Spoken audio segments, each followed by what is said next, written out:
नमस्ते दोस्तों, स्वागत है आपका हमारे YouTube channel electronics for UP. दोस्तों, इस वीडियो में मैं ABCD पैरामीटर या फिर जिसे हम ट्रांसमिशन पैरामीटर्स भी कहते हैं, इसका एक एग्जाम्पल सॉल्व करने वाले हैं। तो दोस्तों, इसके पहले मैंने एक वीडियो बनाया था जिसमें मैंने ABCD पैरामीटर्स के बारे में डिटेल में एक्सप्लेन किया था। आप वो वीडियो यहाँ पर इस लिंक में जाके देख सकते हैं, जिसमें A, B, C, D इन सभी की डेफिनेशंस मैंने बताई है, साथ में इसका इक्वेशन भी डिटेल में एक्सप्लेन किया है। फिर भी आप अगर एग्जाम्पल की तरफ मूव करना चाहते हैं तो डायरेक्टली हम एग्जाम्पल भी देख सकते हैं, जिसको मैंने सिर्फ सिंपल 2 स्टेप्स में सॉल्व किया है। तो देखिए, सबसे पहले तो हमें सॉल्यूशन में देखना पड़ेगा कि डेफिनेशन ऑफ ABCD पैरामीटर जो है ये कुछ इस तरह से रहती है। By definition of ABCD parameters V1 equals to AV2 minus BI2। यहाँ पर आप पॉजिटिव साइन भी इस्तेमाल कर सकते हैं, plus B times minus I2 से इस इक्वेशन में लिखना पड़ेगा। सिमिलरली नीचे भी अगर हम यहाँ पर प्लस साइन इस्तेमाल करते हैं तो माइनस I2 हमें करना पड़ेगा। तो I1 का जो इक्वेशन रहता है ये है CV2 माइनस DI2। तो ये हो गया bye definition of ABCD parameter.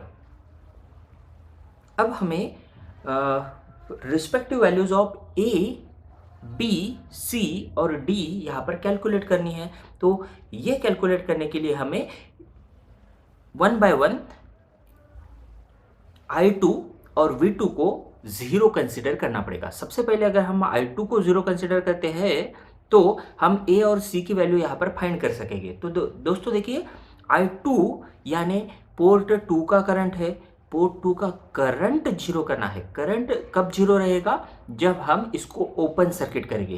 तो हम यहाँ पर पहले ओपन सर्किट करेंगे, तब जाके I2 की जो वैल्यू है ये 0 हो जाएगी और हमें A और C की वैल्यू मिलेगी। उसके बाद केस 2 में हम क्या करेंगे, तो पोर्ट V2 जो है इसको 0 करेंगे, तब जाके हमें B और D की वैल्यू मिलेगी। तो V2 को 0 करने के लिए V2 जो है ये है हमारा voltage at port 2। Voltage at port 2 0 करना है, इसका मतलब है हमें इसको शॉर्ट सर्किट करना है। शॉर्ट सर्किट करने से वोल्टेज 0 होता है। तो यही है अपनी स्टेप 2। तो सबसे पहले केस 1 देख लेते हैं। केस 1 है connect 1 volt source at port 1 and case 2 and open circuit port 2। तो हमने यहाँ पर पोर्ट 2 को ओपन सर्किट कर दिया है और यहाँ पर 1 वोल्ट का सोर्स लगाया है। अब हमें क्या करना है, तो हमें A के लिए V1 अपॉन V2, तो सिंपली हमें V1 की वैल्यू पता है, V2 कैलकुलेट करना पड़ेगा जो कि voltage at across 2 ohm resistance है। और C के लिए I1 अपॉन V2, तो I1 हमें यहाँ पर कैलकुलेट करना पड़ेगा। I1 यानी यहाँ से पास होने वाला करंट है। तो मैं यहाँ पर मेश एनालिसिस अप्लाई करूँगा। सबसे पहले तो इस करंट को हम कह दे देते हैं I1, और इसमें से जो करंट फ्लो हो रहा है उसको हम I2 नहीं कहेंगे। देखिए, I2 की वैल्यू ऑलरेडी हमने 0 कंसिडर की है और ये गिवन करंट है, इसीलिए मैं इसको सिर्फ I3 कहूँगा। तो अब हमें क्या करना है, हमें मेश एनालिसिस अप्लाई करना है और इसकी रिस्पेक्टिव वैल्यूज़ हमें कैलकुलेट करनी है। तो बाय मेश एनालिसिस, यहाँ पर आप बाय KVL अप्लाइंग KVL लिख सकते हैं। तो बाय मेश एनालिसिस हम I1 फाइंड करेंगे। तो ये है, आप देख सकते हैं, it is 1 ohm resistance plus 2 ohm resistance I1 के अक्रॉस आता है। तो ये हो जाएगा, मैं डायरेक्ट इक्वेशन लिख रहा हूँ।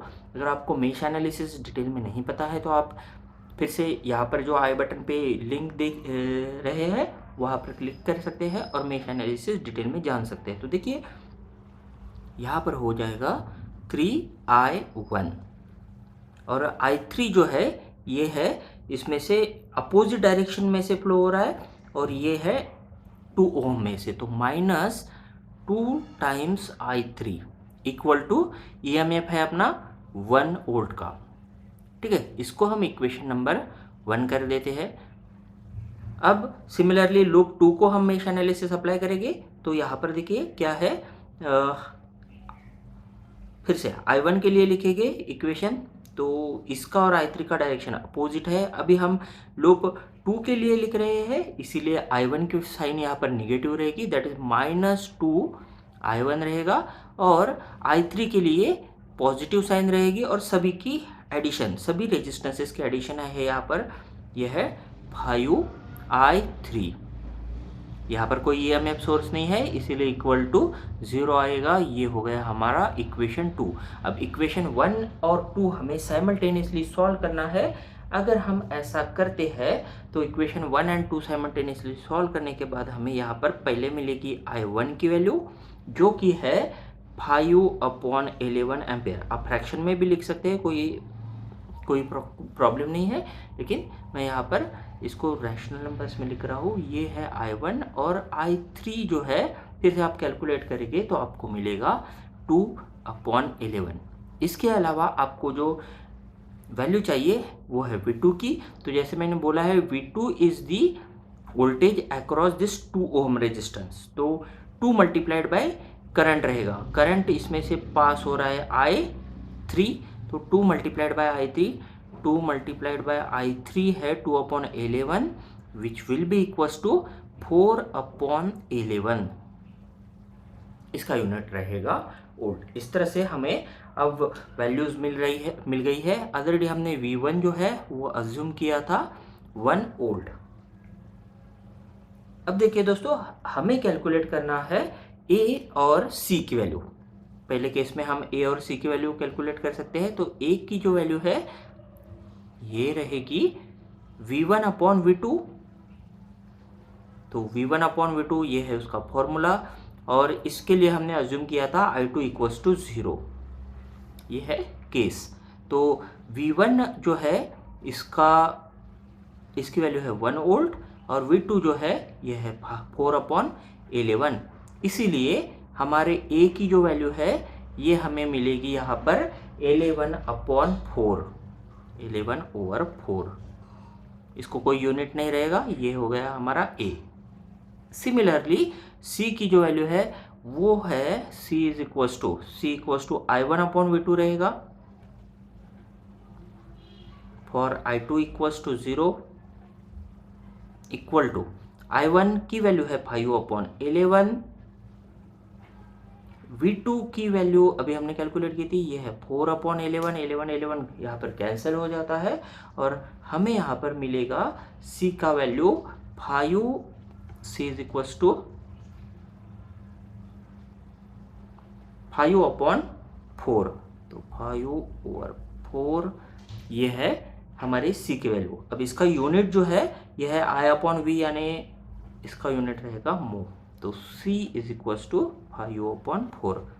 तो इस तरह से हमको केस 1 में A और C की वैल्यू मिली है। अभी हमें केस 2 इस्तेमाल करना है, और जिसमें हम B और D की वैल्यू कैलकुलेट करेंगे। तो केस 2 के लिए V2 0 होना चाहिए। इसका मतलब है हमें पोर्ट 2 अभी जो है वो शॉर्ट सर्किट करना है। तो केस 2 देख लेते हैं।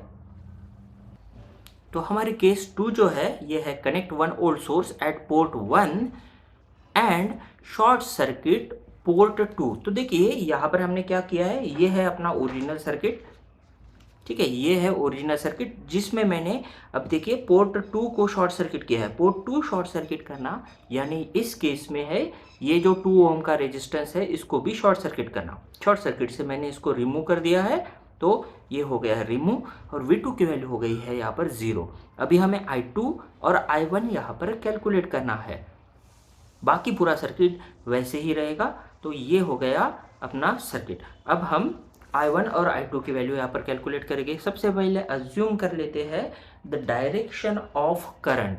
तो करंट I1 जो है वो भी गिवन है, और I2 की भी डायरेक्शन गिवन है।